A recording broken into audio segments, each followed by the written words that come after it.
So Shadow X is asking, would current implementation of Awwdio have support for putting real-time effects on specific sources' outputs instead of specific listeners? If not, is that planned for the current development, pre-release, or will it move after MVP? So it kind of depends what do you mean exactly. If you want, because like there's like two ways to go about it. So say you have like an output, you have like a piece of audio that's playing, and then you have like you have like one listener. I'm just gonna do an ear, and you have like another listener. So one of the concepts that are introduced into Awwdio is something called Awwdio Inlet, and it sort of says, and that's specified on the audio output. And for example says, this goes into the effects inlet.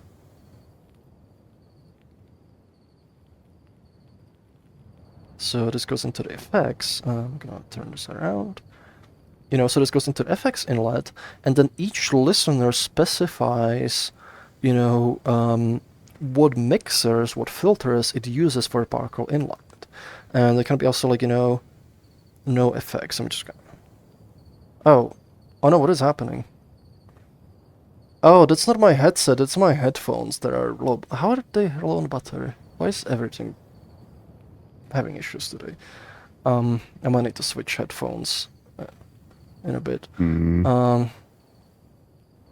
Anyway, so like, there's like two inlets, and you can say, okay, I'm going into this one, and then each listener, it can say for effects, I'm gonna have reverb because I happen to be in a reverb zone, but this one is not in reverb zone, so even though there's like, it says like, I don't have any effects for the effects inlet. So when this listener hears this, when this listener is hearing this effect, it's gonna have the reverb. If this listener is hearing it, it has no reverb because there's no reverb zone.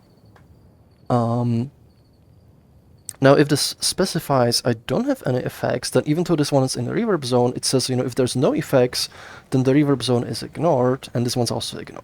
So it has a system, and right now it's not exposed. Eventually this is going to be exposed, and you'll be able to manage, and you're going to be able to have more inlets. You're going to be, able to just make your own, and then say, this listener has this set of effects for this inlet. But another listener can have a different set of effects for the same inlet, or maybe even none. So that's like one approach, and this is going to be exposed at some point. There's still like, things that need to be figured out.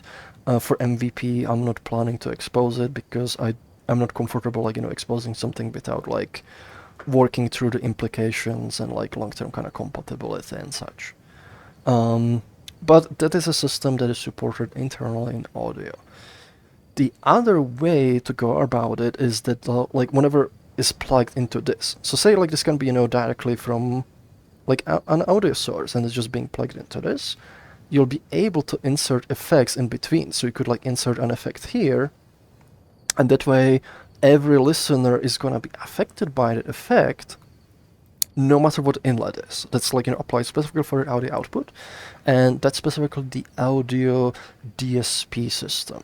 So once that is introduced, you'll be able to like, chain effects, and like, that's gonna affect everything. So, those are the two kind of things, and there's also like post MVP. The main thing for MVP is sort of making it have feature parity, because we don't want to delay the performance update, because every single extra feature we would add, that can add a lot of additional development time, and we don't want that to delay the performance update.